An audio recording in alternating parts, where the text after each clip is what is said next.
একেদিনাই বড়োভূমিত ডক্টৰ হিমন্ত বিশ্ব শৰ্মা আৰু গৌৰৱ গগৈ। বিটিআৰ দখলৰ যুঁজত নামিছে বিজেপি কংগ্ৰেছ।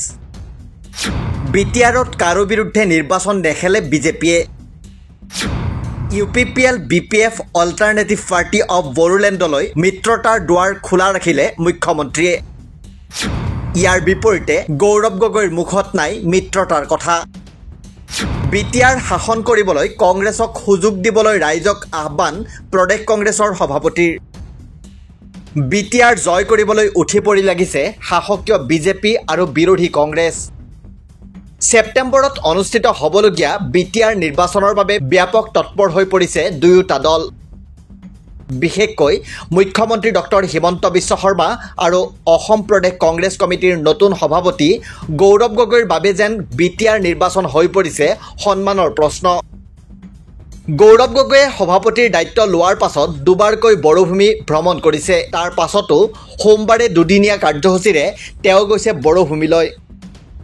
একেদৰে মুখ্যমন্ত্ৰীয়ে বিগত বৃহস্পতিবাৰৰ পৰা ওদালগুৰি, তামুলপুৰ আৰু বাক্সা ভ্ৰমণ কৰে। তাৰ পাছত তেওঁ সোমবাৰে যায় কোকৰাঝাৰলৈ। ইয়াৰ বিপৰীতে গৌৰৱ গগৈ যায় ওদালগুৰিলৈ। কোকৰাঝাৰৰ দলৰ কাৰ্যকৰ্তাৰ এখন সভাত অংশ লয় মুখ্যমন্ত্ৰীয়ে। এই সভাৰ অন্তত মুখ্যমন্ত্ৰীয়ে বিটিআৰ নিৰ্বাচনত বিজেপিয়ে কাৰো বিৰুদ্ধে প্ৰতিদ্বন্দ্বিতা নকৰে বুলি তাৎপৰ্যপূৰ্ণ মন্তব্য কৰে। অৰ্থাৎ অকলে নিৰ্বাচনী যুঁজত বিজেপি নামিলেও UPPL BPF আৰু নৱগঠিত অঞ্জলি দৈমাৰীৰ নেতৃত্বাধীন অল্টাৰনেটিভ পাৰ্টি অৱ বড়োলেণ্ডলৈ মিত্ৰতাৰ দুৱাৰ খোলা ৰখাৰ কথাকে ক'লে মুখ্যমন্ত্ৰীয়ে। আগষ্টৰ প্ৰথম সপ্তাহত বিটিআৰ নিৰ্বাচনত কেইটা সমষ্টিত প্ৰতিদ্বন্দ্বিতা কৰিব তাৰ সিদ্ধান্ত ল'ব বুলিও প্ৰকাশ মুখ্যমন্ত্ৰীৰ। আশীৰ্বাদ সকলোৰে লগত আছে আৰু মই বিচাৰোঁ যে বিজেপিয়ে কাৰো বিপক্ষে ইলেকশ্যন খেলিব নালাগে, মাত্ৰ বড়োলেণ্ডৰ ডেভেলপমেণ্টৰ কাৰণে ইলেকশ্যন খেলিব লাগে।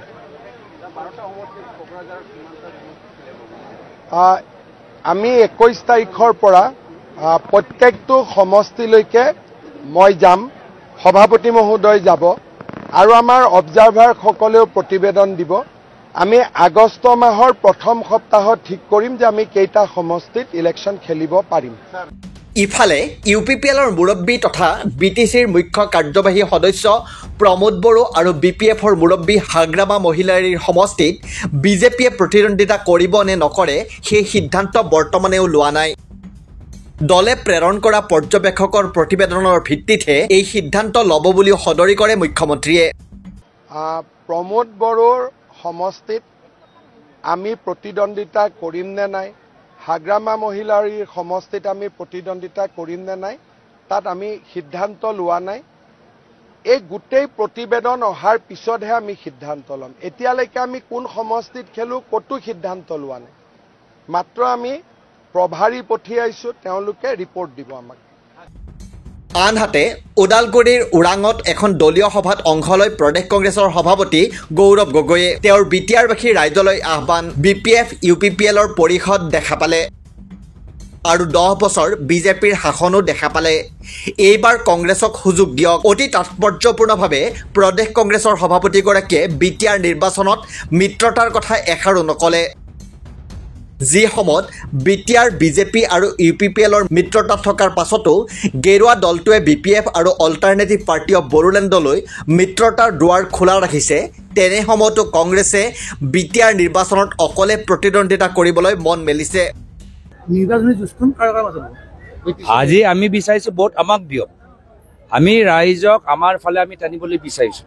ৰাইজক আমি বুজাইছোঁ যে অহা বছৰ আমাৰ চৰকাৰ হ'বলৈ গৈ আছে আৰু ৰাইজে ইতিমধ্যে সকলোকে দেখা পালে, BPFৰ কাউন্সিল দেখা পালে, UPPLৰ কাউন্সিল দেখা পালে আৰু বিজেপিয়ে যোৱা 10 বছৰ শাসন দেখা পালে। তো সেইকাৰণে বিটিআৰ কাউন্সিলত কংগ্ৰেছক সুযোগ দিবলৈ এবাৰ আমি ৰাইজক অনুৰোধ।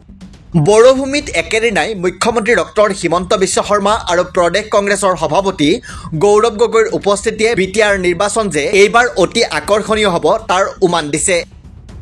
ইতিমধ্যে সভাপতিৰ দায়িত্ব লৈয়ে প্ৰথম বড়োভূমিলৈ যাওঁতে গৌৰৱ গগৈয়ে দিছিল এইবাৰ যুঁজ এখন হ'ব বুলি ধ্বনি। তাৰেই যেন এতিয়া আগজাননী পোৱা গৈছে, কাৰণ সভাপতিৰ দায়িত্ব লোৱাৰ পাছত গৌৰৱ গগৈৰ বাবে বিটিআৰ নিৰ্বাচন হ'ব অগ্নি পৰীক্ষা। এই পৰীক্ষাত তেওঁ সফল হ'লে আসন্ন বিধানসভা নিৰ্বাচনত সলনি হ'ব পাৰে ৰাজনৈতিক সমীকৰণ। নিউজ ডেস্ক ৰিপৰ্ট, দি ক্ৰছ কাৰেণ্ট।